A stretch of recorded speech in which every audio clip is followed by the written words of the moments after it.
Shri Rahul Gandhi ji.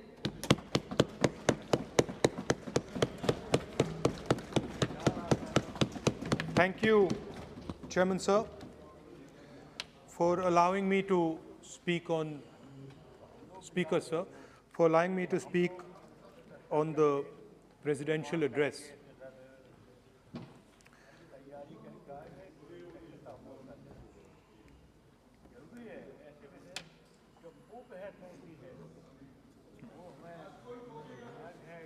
Thank you for allowing me to speak. I felt that the presidential address should have been a strategic address, an address that spoke to India about where we are and where we should be going. What are the challenges we are facing?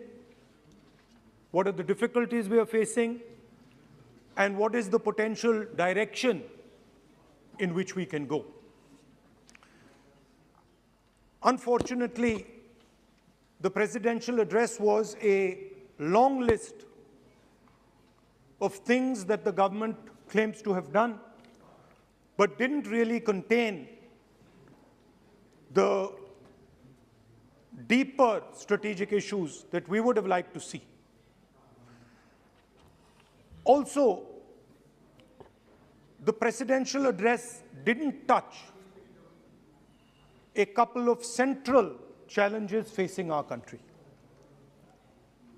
And that's what I would like to discuss today. To me, it seemed that the presidential address was a list of bureaucratic ideas instead of a strategic vision. It looked to me as if it had been constructed not by a vision of leadership, but by a group of bureaucrats who had simply to put something down on paper. So what did the presidential address miss? What did the presidential address not speak about? What did the presidential address hide from the people of India? I think there are three fundamental things that were not spoken about in the presidential address. The first, and what I consider to be the most important, is the idea that there are now two Indias. There is now no longer one India. There are two Indias. One India is for the extremely rich people, for those who have immense wealth, for those who have immense power, for those who do not need a job, for those who do not need water connections, electricity connections, but for those who control the heartbeat of the country. And then another India. Another India. आपके जब नेता बोलेंगे ना, फिर हम भी खड़े होंगे उस समय। एक बात कर दीजिए। ये प्रेसिडेंशियल एड्रेस की एक गरिमा होते हैं। जब आपके प्रवक्ता बोले थे, कोई भी नहीं खड़ा हुआ यहाँ तक। इस गरिमा को मद्देनजर ये चर्चा करना चाहिए। नेता सत्ता पक्ष के भी है, नेता विपक्ष के भी है। हमारे नेता भी बोल रहे हैं, समय हमें दिया गया। इस सूची में हम बोल रहे हैं। अगर आप ये चाहें कि हमारे नेता को बोलने में बाधा डाले जाए, तो मौका हमारे भी आएंगे। आपको नेता जब यहाँ बोलने उठेंगे, हम भी इस तरह की बाधा डालेंगे। ये आपको समझा रहे हैं, चेतावनी दे रहे हैं। ऐसा नहीं, हम लोग डरे हुए नहीं है। हम अपना बात रखना चाहते हैं, अधिकार है हमारा। प्लीज नो प्लीज बैठिए, बोलने सभी अध्यक्ष महोदय। And for my friends in the government, I want to make it clear that the spirit of what I'm saying is not one of criticism. The spirit with which I speak is one of discomfort with the state of our country. And the spirit with which I speak is one where I am worried about what is happening to the country. So you must not take it as a criticism. Take it as a citizen of the country who is concerned about what is going on. धन्यवाद। तो दो हिंदुस्तान बन रहे हैं, एक अमीरों का हिंदुस्तान और दूसरा गरीबों का हिंदुस्तान। और इन दो हिंदुस्तानों के बीच में खाई बढ़ती जा रही है। आपने अभी देखा होगा, अभी दो स्पीकर्स ने बात की, मगर आपने ये नहीं कहा कि रोजगार ढूंढने के लिए उत्तर प्रदेश में, बिहार में रेलवे की नौकरी के लिए वहां पे युवाओं ने क्या किया और क्या हुआ, इसके बारे में आपने नहीं बोला। गरीब हिंदुस्तान के पास आज रोजगार नहीं है। प्रेसिडेंशियल एड्रेस में बेरोजगारी के बारे में एक शब्द नहीं था, और पूरे हिंदुस्तान में आज हिंदुस्तान का युवा रोजगार ढूंढ रहा है। हर स्टेट में, उत्तर प्रदेश, बिहार, सब जगह हिंदुस्तान का युवा एक ही चीज मांग रहा है, रोजगार हमें दे दो, और आपकी सरकार नहीं दे पा रही। आपको मैं आंकड़ा देना चाहता हूं। इस पिछले साल 3 करोड़ युवा रोजगार खोए हैं। आप बात करते हो रोजगार देने की, 2021 में 3 करोड़ युवा रोजगार खोए हैं। 50 साल से सबसे ज्यादा बेरोजगारी आज हिंदुस्तान में है। आपने मेक इन इंडिया की बात की, स्टार्टअप इंडिया की बात की, मगर जो रोजगार हमें, हमारे युवाओं को मिलना चाहिए वो नहीं मिला, और जो था वो गायब हो गया। और ये सच्चाई है, और इस सच्चाई को आप भी पहचानते हो, क्योंकि आपने भी अपने भाषणों में रोजगार के बारे में कुछ नहीं कहा। कितना रोजगार पैदा किया गया है, किस प्रकार किया गया है, उसके बारे में आपने नहीं बोला, और आप बोल भी नहीं पाएंगे, क्योंकि अगर आप बोलेंगे तो हिंदुस्तान का युवा आपकी ओर देख के कहेगा कि ये मजाक कर रहे हैं। तो ये स्थिति पैदा कैसे हुई? ये दो हिंदुस्तान पैदा कैसे हुए?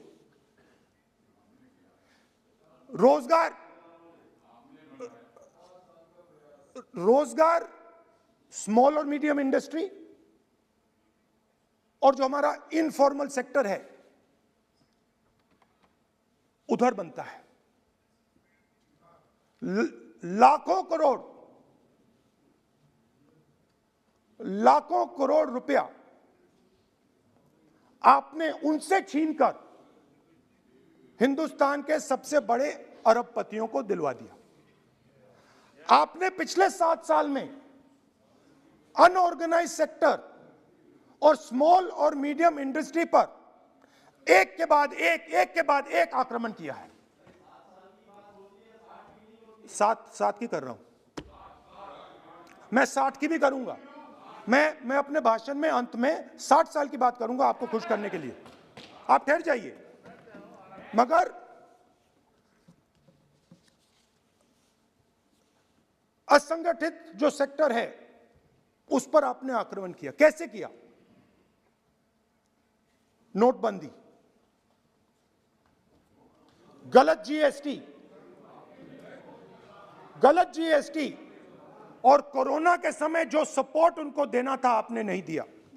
नतीजा क्या हुआ? नतीजा यह हुआ कि आज 84% हिंदुस्तान के लोगों की आमदनी घटी है, और वो तेजी से गरीबी की ओर बढ़ रहे हैं। यूपीए की सरकार ने, आपने पूछा 60 साल की बात आपने कही, यूपीए की सरकार ने 23 करोड़ लोगों को गरीबी से निकाला था 10 साल में। हमारा आंकड़ा नहीं है, हमारा आंकड़ा नहीं है, हमारा आंकड़ा नहीं है। सब जानते आप हंसिए, हमारा आंकड़ा नहीं है, यह सच्चा आंकड़ा है। 27 करोड़ लोगों को हमने गरीबी से निकाला था और 23 करोड़ लोगों को आपने गरीबी में वापस डाल दिया। Same same same.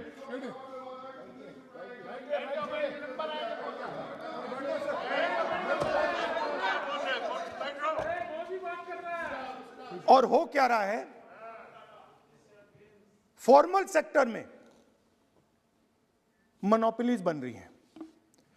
किसी भी आप सेक्टर में देखिए, और सबसे दो मोनोपोलिस्ट के बारे में थोड़ा सा बोलूंगा। उसको वो कोरोना के समय अलग अलग वेरिएंट्स आते हैं ना, डेल्टा, ओमिक्रॉन, वो AA वेरिएंट है। और वो पूरा का पूरा हिंदुस्तान की जो अर्थव्यवस्था है उसके अंदर फैल रहा है। आपने बात उठाई तो मैं उसके बारे में पहले बोल देता हूं। एक व्यक्ति को, नाम नहीं लूंगा, एक व्यक्ति को हिंदुस्तान के सब पोर्ट्स,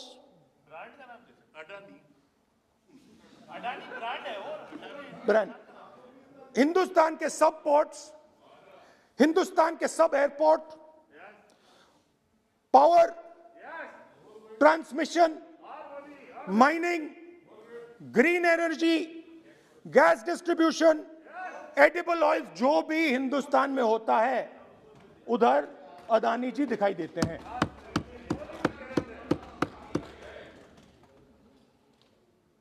और दूसरी side Ambani ji petrochemicals, telecom, retail, e commerce में मोनोपोलियां। तो पूरा का पूरा धन जो है चुने हुए लोगों के हाथ में जा रहा है। और आपने जो असंगठित सेक्टर को खत्म किया, देखिए अगर आप इनफॉर्मल सेक्टर को खत्म कर देते और मैन्युफैक्चरिंग जॉब्स आप क्रिएट कर देते तो फिर इतनी प्रॉब्लम नहीं आती, फिर दो हिंदुस्तान नहीं बनते।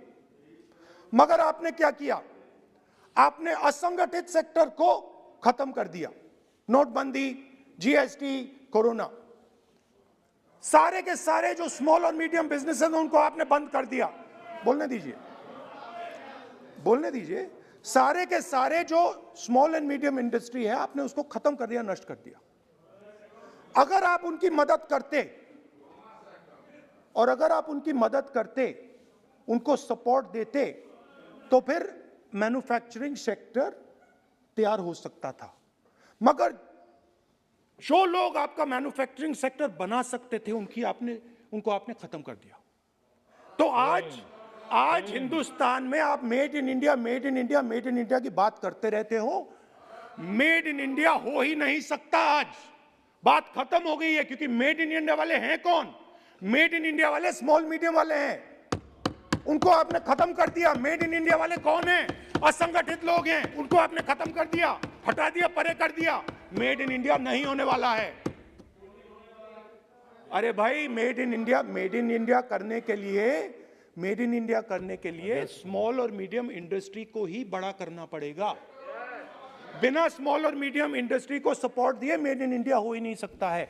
और अगर आप पूछते हैं तो मैं आपको बताता हूं, मैन्युफैक्चरिंग जॉब्स की अगर हम बात करें तो मेरे पास आंकड़ा है यहां पे, पिछले 5 साल में मैन्युफैक्चरिंग जॉब्स 46% कम हुए हैं. 46% drop in manufacturing jobs in India. Why? Because you have destroyed the unorganized sector.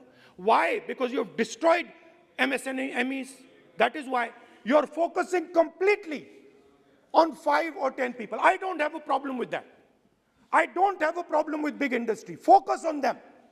But please realize that they cannot produce jobs for you. Small and medium industry is the only people who can produce jobs for you. That is the reality. और हो क्या रहा है, 2 हिंदुस्तान बन रहे हैं, आप यहां पे भाषण देते रहते हो. नया Hindustan, new India, make in India, और कौन से नारे हैं? Startup India. आप ये बोलते रहते हो और देश में बेरोजगारी फैलती जा रही है. और आप ये मत सोचिए कि ये जो गरीब हिंदुस्तान है जिसको आप बना रहे हैं, ये मत सोचिए कि ये चुप बैठा रहेगा. ये मत सोचिए कि ये चुप बैठा रहेगा. ये चुप नहीं बैठा रहेगा. इस हिंदुस्तान को सब कुछ दिख रहा है. इस हिंदुस्तान को दिख रहा है कि आज, सुनिए, इन लोगों को दिख रहा है कि आज, ये आंकड़ा आप सुनिए, ये आपकी सरकार की देन है, ये आंकड़ा अच्छी तरह सुनिए. इस गरीब हिंदुस्तान को दिख रहा है कि आज हिंदुस्तान के 100 सबसे अमीर लोगों के पास हिंदुस्तान के 55 करोड़ लोगों से ज्यादा जायदाद है. बात समझिए. 10 लोगों के पास 40% हिंदुस्तान से ज्यादा धन है. 10 लोगों के पास. यह कैसे हुआ? यह आपने किया. यह नरेंद्र मोदी जी ने किया. और तो मैं आपको एक सुझाव देता हूं, प्रधानमंत्री जी को आपको सुझाव देता हूं. ये जो 2 आप हिंदुस्तान आप बना रहे हैं, इन 2 हिंदुस्तानों को जोड़ने का काम जल्दी से शुरू कीजिए. स्मॉल एंड मीडियम इंडस्ट्रीज की मदद करना शुरू कीजिए. जो हमारे बेरोजगार युवाएं हैं उनकी मदद कीजिए. और ये जो आप पूरा का पूरा धन इन्हीं 5-10 लोगों को दे रहे हो, क्योंकि ये आपकी मार्केटिंग करते हैं, आपको टीवी, व्हाट्सएप, फेसबुक पे लगाते हैं, ये काम आप बंद कीजिए. नहीं तो देश का नुकसान होगा. आपका नहीं, देश का नुकसान होगा. तो पहला मेरा सुझाव यह है. नंबर 2 और नंबर 3 भी है, अभी आएगा वो. और वो जो आपने 60 साल की बात कही थी, वो नंबर 3 में आएगा. Now, I'd like to speak. There are. आप तो now there are 2 competing visions of this country, which is frankly the main difference between us and them. If you read the Constitution of India, you will find, and many of my colleagues who have not read it should look at it, you will find that India is described as a union of states. India is not described as a nation, it is described as a union of states. What does that mean? That means my brother from Tamil Nadu has to have the same right as my brother from Maharashtra, as my sister from Maharashtra, as my brother from Uttar Pradesh, as my brother from Bihar, as my sister from Manipur, Nagaland, Mizoram. That's what it means. What it means, Jammu Kashmir, of course, Jammu Kashmir. Nagaland, of course. Andaman Nicobar, of course. That is Lakshadweep. Now, what is the difference? You have to understand this. This is a serious matter. I would like to have your view on it. And I would like this Parliament House to start serious discussions instead of the type of discussions that we're having. That is why it is serious. It is serious, and I would like a serious response. Right? What I heard, frankly, what I heard in the first address today was not serious. What I heard Mr. Dwivedi say was not serious. It did not behoove this House. It was not at the standard that this House should be used to. It is not at the standard that India should watch. Now, let me come back to the discussion. Let me come back to the discussion, Speaker Sir. There are two visions.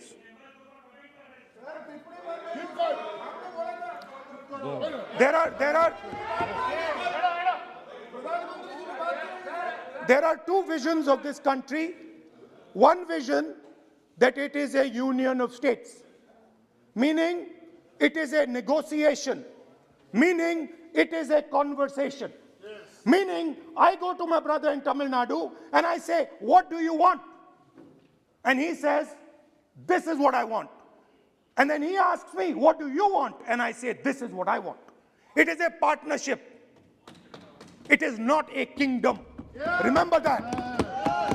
You will never, ever in your entire life rule over the people of Tamil Nadu. It cannot be done. You will never, ever in your life rule over these other people. Please listen to what I'm saying.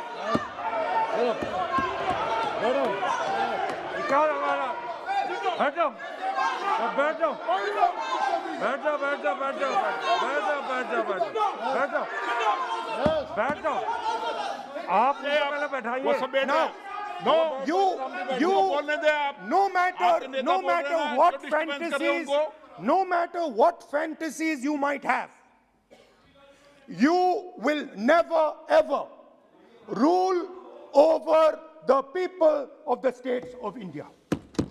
It has never been done in 3,000 years. Never ever. The only way India has been ruled, and you can look at any empire you want. You can look at Ashoka the Great. You can look at the Mauryas, you can look at the Guptas, you can look at anyone you want. It has always been ruled by conversation and negotiation. Now, what is the problem? The problem is you people are confused. The problem is you people think that these languages, these cultures, these histories, you think that you can suppress them. You have no idea of history. You have no idea what you are dealing with. Because the people of Tamil Nadu have inside their heart the idea of Tamil Nadu, the idea of the Tamil language, and then also the idea of India. Do not be confused. The people of Kerala have the idea of, I am telling you the truth. The people of Kerala have a culture. I am now a member of Parliament of Kerala. I understand it slightly better. They have a culture, they have a dignity, they have a history. The people, like the gentleman said, the people of Rajasthan have a culture, have a history, have a tradition, have a language. They have a way of life. This is like a bouquet of flowers. This is our strength. I learn from the people of Tamil Nadu. I learn from the people of Rajasthan. I learn even from you. Every day I learn from you. I do. It's not funny.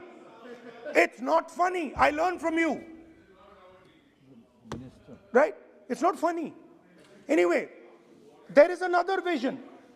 A vision that India can be ruled by a stick from the center. You people have no idea of history. Because every time it has been attempted, that stick has been broken and smashed. Now what is happening as a result of your flawed vision of the country? Two Indias are of course being created. Two Indias are of course being created. Speaker, sir. अध्यक्ष महोदय,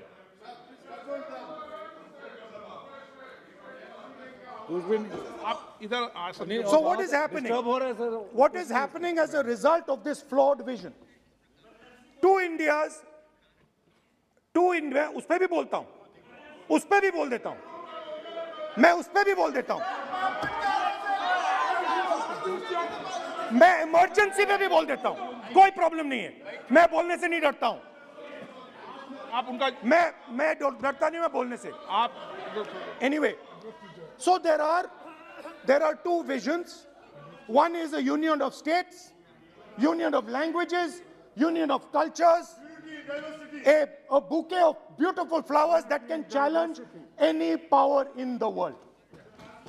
No power in the world has ever been able to challenge this bouquet of flowers. Now, there is another vision, a centralizing vision, the vision of a king.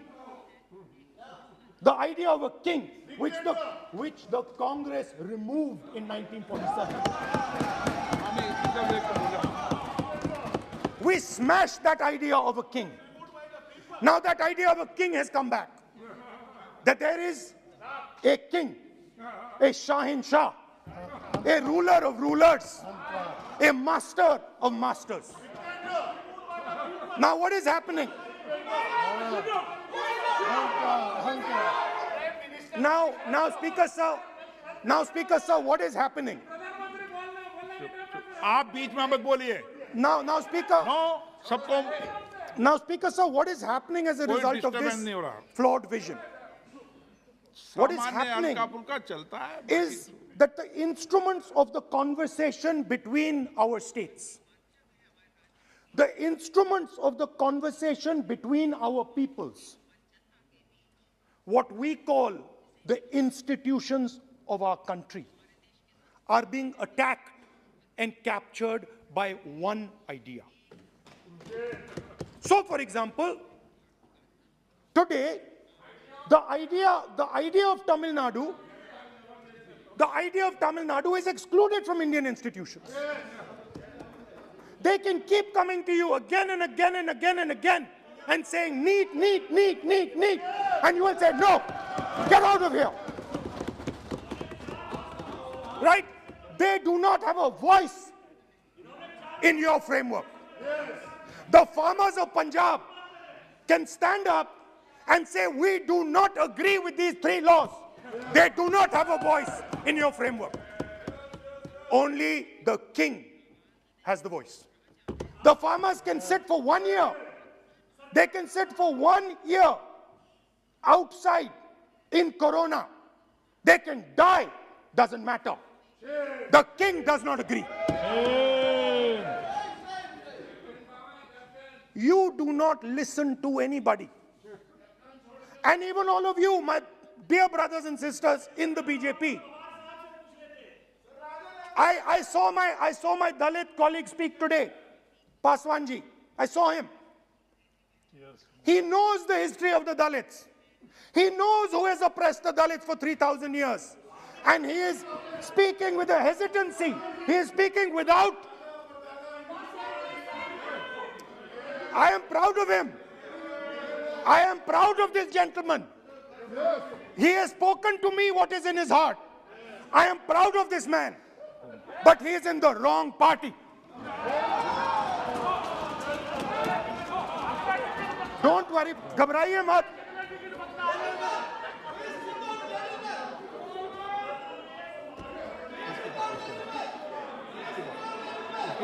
नहीं, बीच में नहीं, तो बीच में थोड़ी बोलेंगे, बाद में, नो.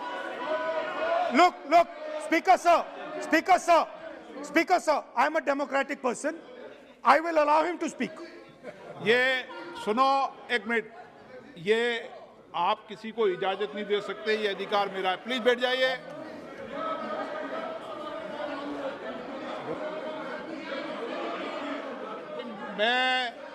आप वो इजाजत दे सकते हैं क्या आसन को? वो इजाजत देने का अधिकार नहीं है. ये ये अधिकार आसन का है, किसको इजाजत देनी है, किसको नहीं इजाजत देनी। माननीय राहुल गांधी, प्लीज बैठ जाइए, मैं दूंगा आपको मौका, मैं आपको मौका दूंगा। So, Speaker sir. So, Speaker sir. माननीय सदस्य प्लीज बैठिए, मैं आपको मौका दूंगा। बोलते रहे आप। क्या करें? Speaker sir. So this confused ideology, this confused understanding of the nation of India is playing havoc with this country.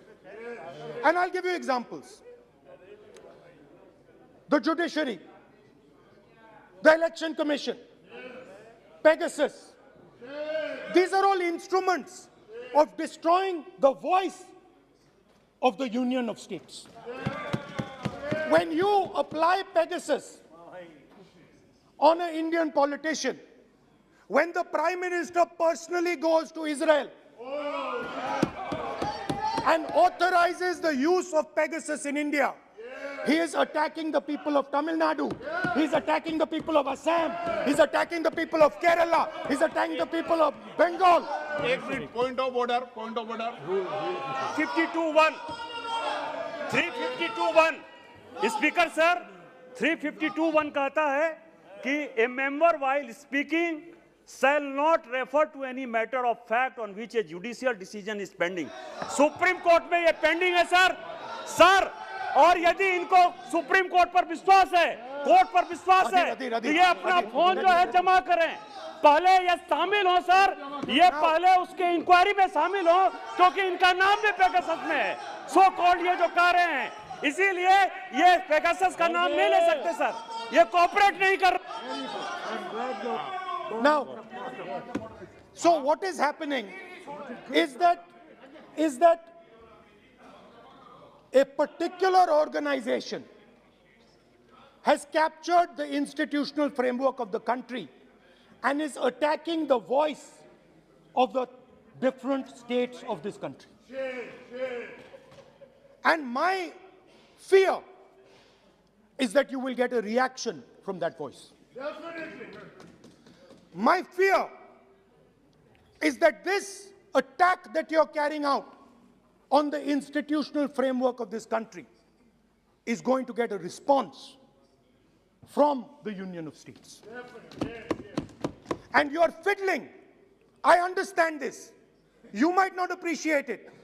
But my great-grandfather spent 15 years in jail building this thing. My grandmother was shot 32 times and my father was blown into bits. So I understand a little bit about what this country is.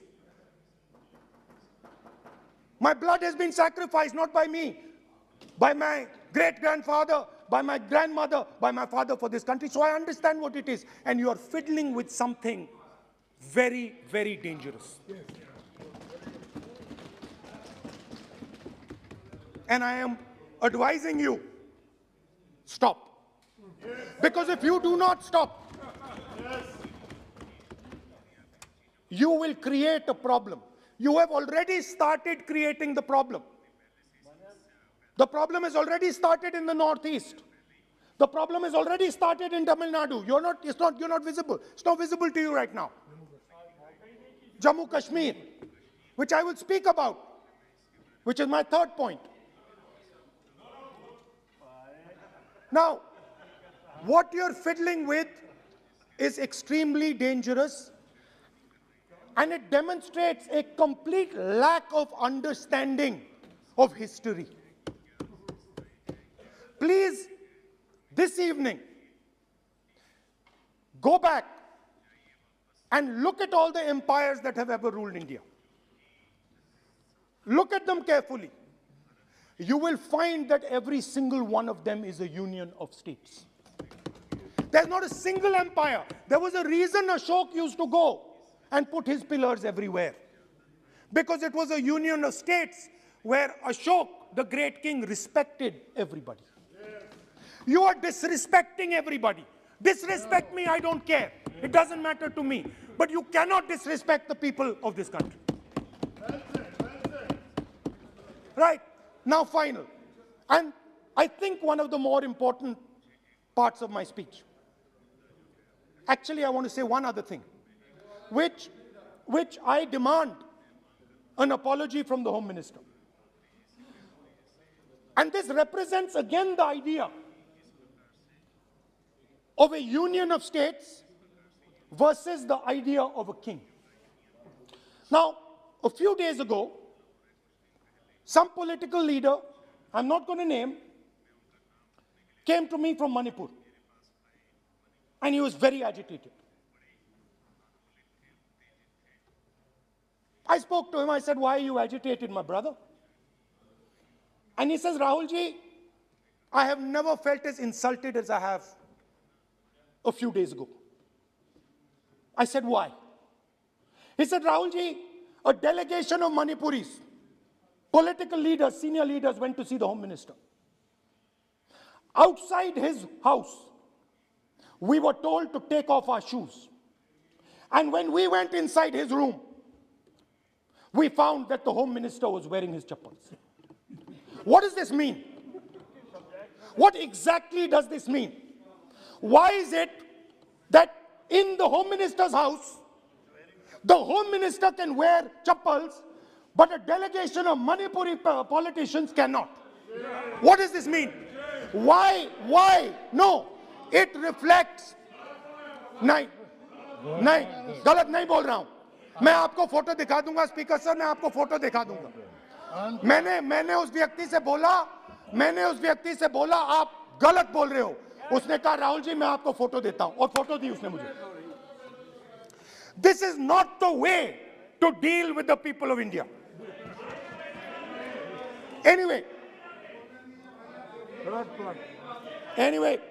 now let me come to my final and I think most important point.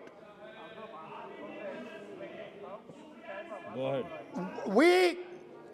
We are sitting. संस्कृति ये होती है कि वो भी जूते उतारे और आप भी. संस्कृति ये नहीं होती कि वो जूते उतारे आप नहीं. ये पता नहीं कौन सी संस्कृति है आपकी. Anyway, let me finish. Very, very ridiculous argument against the Honorable Home Minister. It's not. And it has touched the religious sensibilities. You have touched the religious sensibilities of all our people. You will decide. हमारी धार्मिक परंपराओं पर ऐसी टिप्पणियां कर सकते हैं क्या? Mr. Goyal, sit down. Mr. Goyal, sit down. Speaker sir, ये भारत के धर्म के ऊपर अटैक कर रहे हैं, भारत की धार्मिक परंपराओं पे अटैक कर रहे हैं, और ये हम सबकी धार्मिक परंपराओं के ऊपर आघात है. हमारे घर में भी यही है परिस्थिति. Speaker sir, it reflects a mentality. It reflects a sense that I am bigger than you. You are nobody, I am everybody. That is why I will wear my shoes and you will not. Anyway, going back to the main point. Now, and the final most important point. My understanding is that the RSS and the BJP is playing with the foundations of our country. And they are weakening the foundations of our country. They are weakening the links between our people. They are weakening the links between our languages. Now, they have further weakened the country.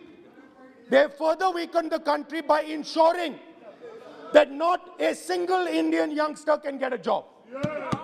So today, unlike a decade ago, 15 years ago, India is weak. Ask yourselves, why you were not able to get a guest on Republic Day. Ask yourself that question. Don't look surprised. Ask yourself that question. What is happening is that India today is completely isolated. We are completely isolated and surrounded. We are surrounded in Sri Lanka, Nepal, Burma, Pakistan, Afghanistan, China, everywhere we are surrounded. And our opponents understand our position. Please let me speak, because I'm saying something very serious, right? I'm saying something very serious. Let me say, we have been weakened. The conversation between our people is not taking place. Our institutions are under attack, and we are completely surrounded. The Chinese have a very clear vision of what they want to do. They are very, very clear about what they want to do. And one second, please.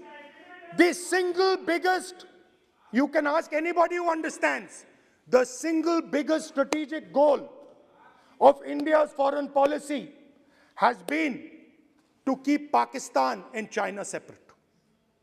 This is fundamental for India. And what you have done is you have brought them together. Today, do not be under any illusion. Do not underestimate the force that is standing in front of you. Do not underestimate the power that stands in front of us. Do not underestimate it. You have brought Pakistan and China together, and this is the single biggest crime that you could commit against the people of India.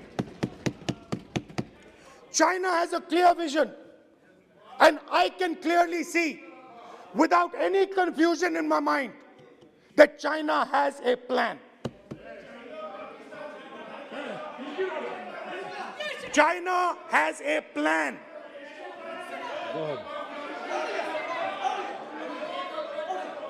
I can see without any doubt that the Chinese, please, we are all nationalists, so let us discuss properly. I can see that China has a clear-cut plan.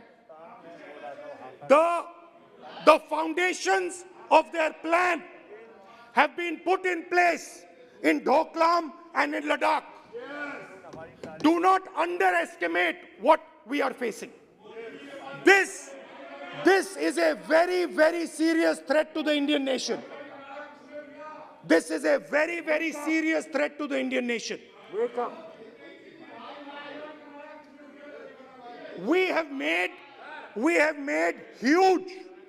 huge strategic mistakes in Jammu and Kashmir. We have made huge strategic mistakes in our foreign policy. And if we do not correct those mistakes, what are the mistakes? I have just told you. You have brought China and Pakistan together. You have brought China and Pakistan together. You have taken the concept of two different fronts and converted it into one unified front. And by the way, in case you haven't realized it, in case you haven't understood what's going on, it is very clear that the Chinese and the Pakistanis are planning. Look at the weapons that they are buying. Look at their activity. Look at the way they are talking. Look at who they are speaking to. I am clearly stating in the House of Parliament that we have made a massive blunder, and we need to make sure, absolutely sure, that we can defend ourselves against the Chinese. Please remember what I'm saying, because the Chinese will act.